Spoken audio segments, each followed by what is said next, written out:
kenn mënul wax réalisation président Macky Sall yi kenn mënul wax liggéey gi mu fi liggéey génnee ci këru liggéeykaay bi di AGETIP di agence d'exécution des travaux d'intérêt public googile këru liggéeykaay amal taxawaay bu am solo ci wàllum tabax ak lépp lu jëm ci wàllum bâtiment yu am solo yi nga xam ne liggéey nañ ko ci biir réew mi AGETIP nag ki ko jiite du kenn ku dul doomu njàndaan gi di El Hadj Malick Gueye moom itam nekk tamit maire ci boobile diwaan fare fële ca Podor El Hadj Malick Gueye Macky Sall mi ngi ko teg ci boppu AGETIP ci atum 2016 ba muy jot boobile liggéey nag fekk na kër ga nekk ci ay jafe-jafe yu metti mu jël ko at ba mu fa def 2016 ba 2020 liggéey bu am solo la fa def ba waral sax kër ga jamono ji bokk ci kër yi nga xam ne ñoo gën a fës ci réew mi ndax seen xarañaay ndax seen liggéey mi koo xamante ne boo laajee ñi nga xam ne ñoom lay liggéeyandool wala nga laaj ñi nga xam ne ñoo ko jege ñaale liñ lay xamal mooy nit ku bëgg liggéey la waaye tamit nit ku fonk liggéey la ku bëgg liggéey la ndax bokk na si ñi njëkk xëy ci boobile bërëb bokk na tamit ci ñi fay mujjee jóge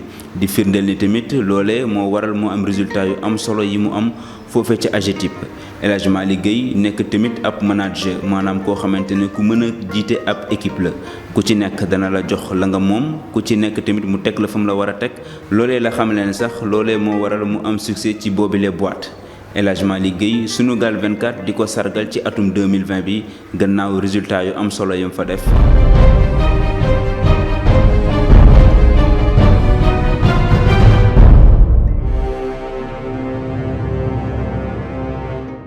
di leen sant d'abord ci initiative bi ngeen am ñëw pour jéem a feeñal liggéeyu ndaw réew mi ñoo xamante ne président moo leen wóolu teg leen ci ay station ñu war a liggéeyal askan wi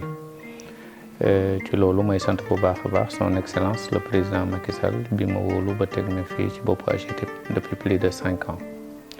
may fàttali aussi que AGETIP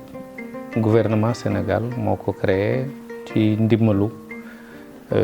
bailleur de fonds yu nekk yi Sénégal yëpp te ku ci jiitu woon di Banque mondiale depuis 30 ans ñoo ngi existé di liggéey ñu dénk nu nag ay mission spécifique suñuy mission originelle lan la woon mooy nu def de telle sorte que entreprise yu bare soxu ci Sénégal ñu mën a def ay travaux à haute intensité de main d'œuvre mooy travaux yoo xamante ni lu muy recruter ci ay xale day bare mais jamono di dox ba nu nekk une structure boo xamante ne am nañu plus de 30 ans d'expérience léegi non seulement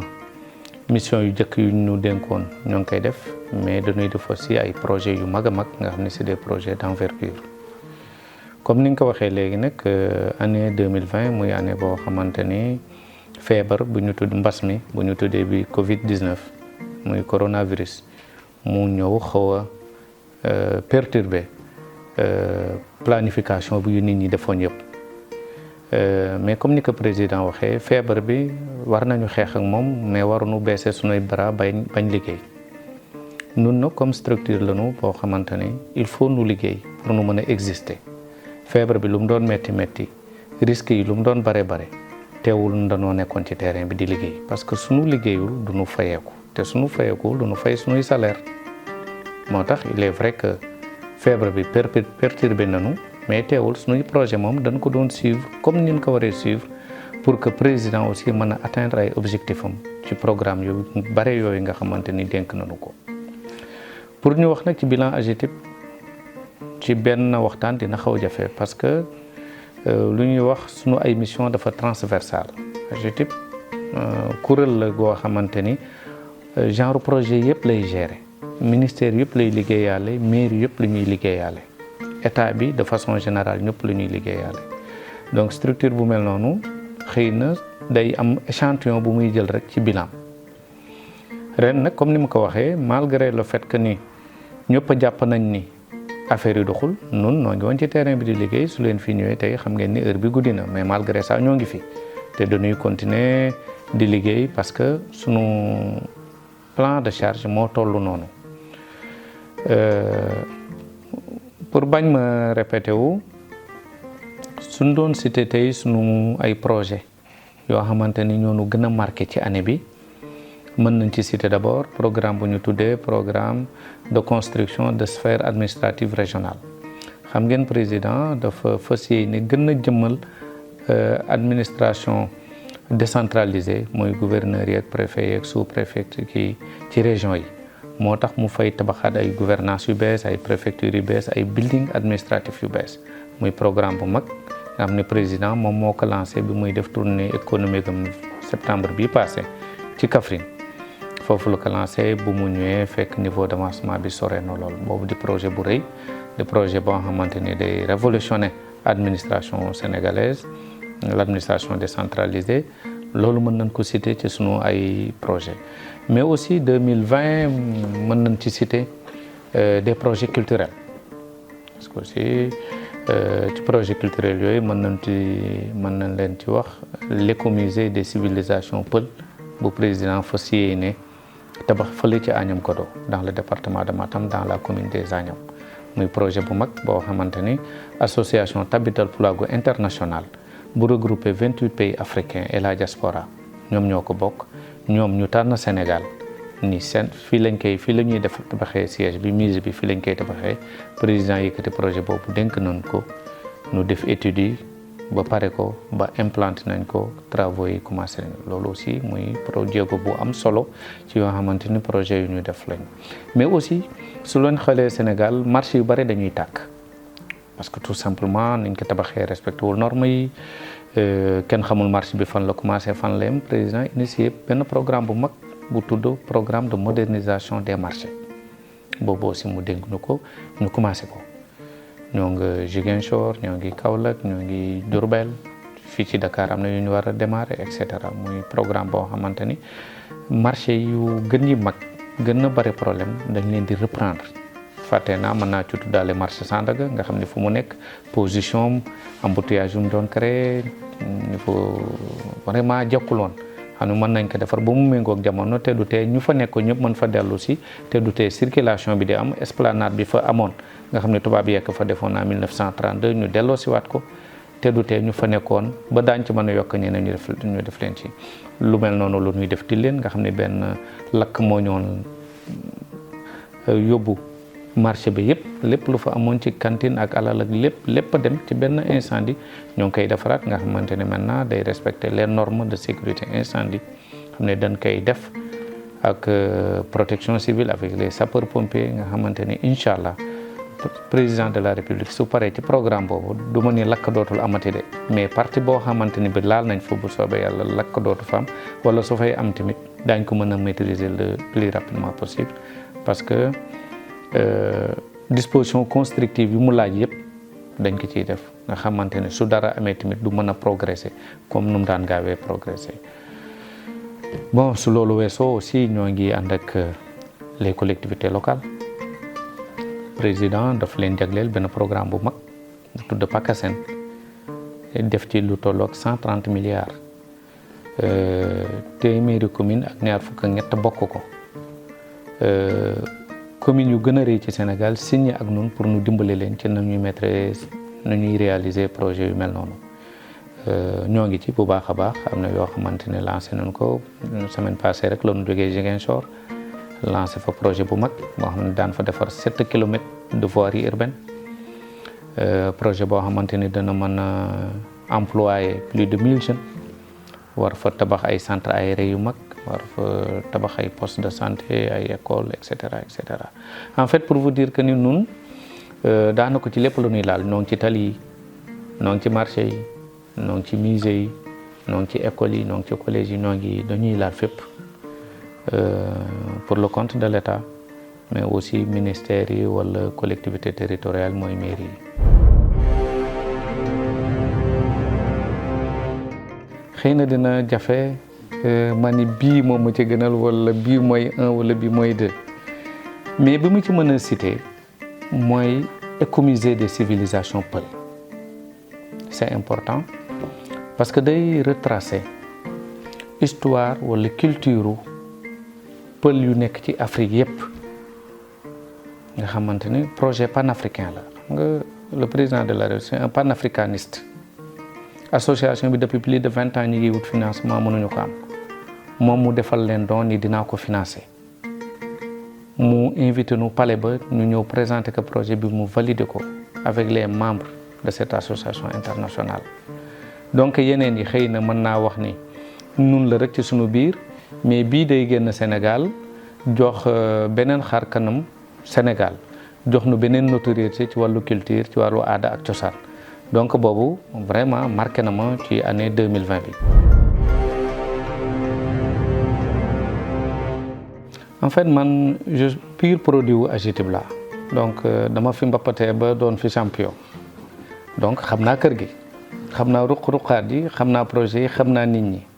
jàng ci samay mag jàng ci samay papa jàng ci samay nijaay capitaliser loolu booleeg li ma mën nag loolu moo ko waral ba pare nu am sunu système de management sunu organisation transversale la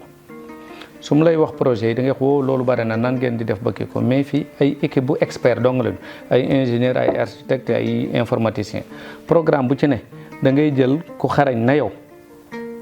nga ne ko bii yaa ko yor début d'année nga signal que lettre d'objectif ne ko objectif fii lañ la fixé ci année bi 6 mois yu ne ñu évaluer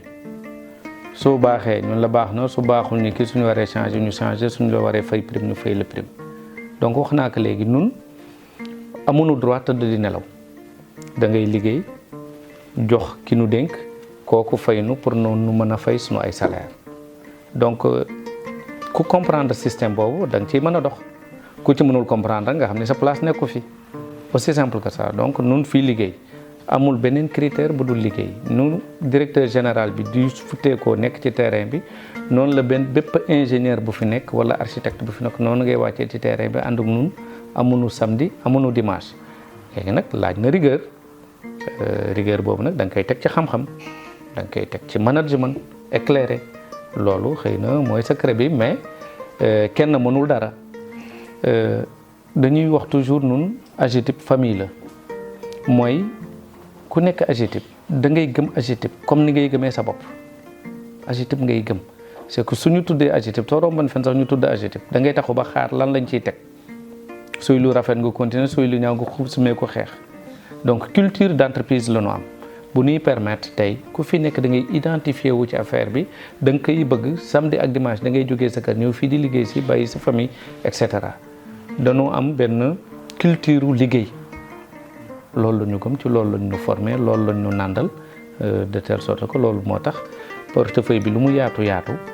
am na nu ñu ko mën a gàddu parce que daanaka xëy na dañuy wax ki mooy directeur ki mooy li ki mooy la mais su liggéey bi xasee ba am ñëppay futteeku pour liggéey foofu amatul chef.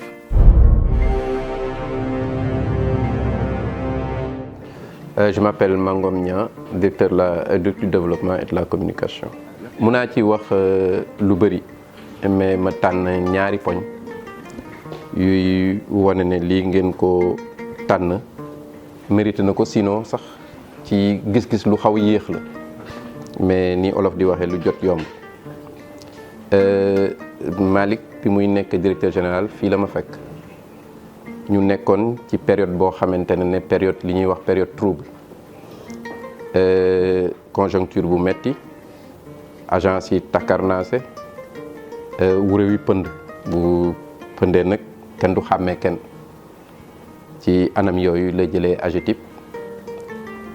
ba demoon nañ ba yaakaar ne su cours boobu continuer boo moytuwul AGETIP disparaître ndax AGETIP ni mu bindoo la bu amul liggéey rek mënatul dund ndax amul fenn fuñ koy perfuser nguur gi du fay ay salaire am ak i charge am donc ci liggéeyam la koy donc bu amul liggéey day war a dem foofu la wone li ñu tubaab di woowee capacité de leadership mais transformationnelle c'est-à-dire jëlee benn mbir ci benn situation bu désespéré yóbbu ko ci anam yi nga xamante ne kenn yaakaaratu ko woon lu ma marqué la par un sens de la créativité compétence mënoo nekk AGETIP te amoo ko am na yenn yoo xamante ne nit du ko jàng ci école loolu mooy tax ñenn ñi di jiitu ñenn ñi topp ginnaaw la taxoon ñu faloon ko ci boppu AGETIP ca période boobu la ko wone ci la jëlee AGETIP ci période ci situation boo xamante ne situation presque désespérée la redresser courbe bi ba pare yóbbu ko ci kaw ràññale ko nag ci biir agence yi ci réew mi ñun gëm nañ ne AGETIP amul ñaar ci Sénégal lu ñu gëm la duñ ko yuuxu duñ koy wax ci kaw bokk na ci ay qualité am defe naa humilité parce que bu fekkoon ne doon na ko yuuxu fu nekk kon déggoon nañ ko bu yàgg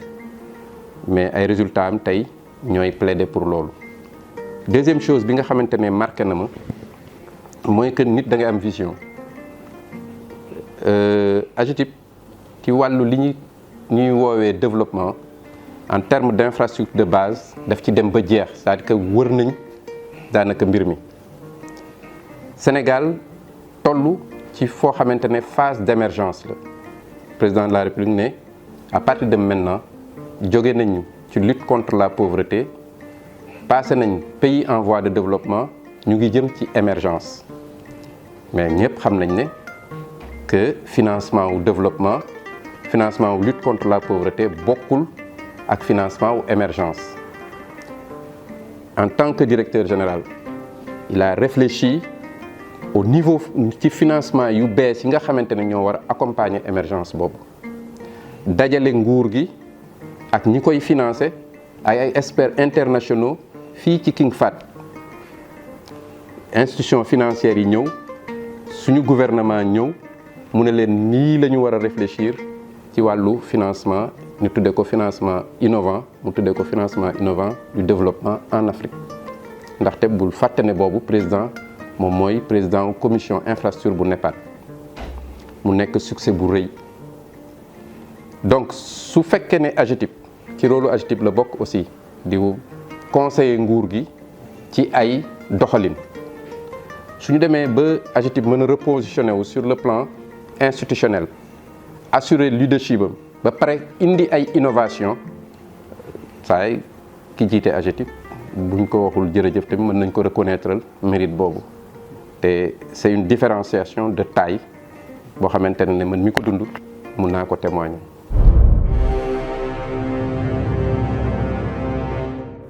signe d'encouragement la wolof day wax ni waaw góor du feesal biir mais dina tax kuy liggéey sawar noonu rek lañ koy jàppee du tax nu baisser les bras du tax nu jàpp ni noo fi gën a ay parce que gënoon fee ay commune wu état lañu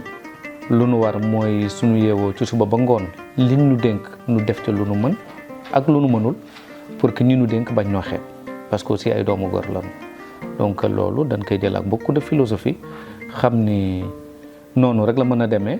xam naa lu jafe la ci yéen parce que tànn dafa jafe te direction yi bare nañu donc ñu leen di sant di wax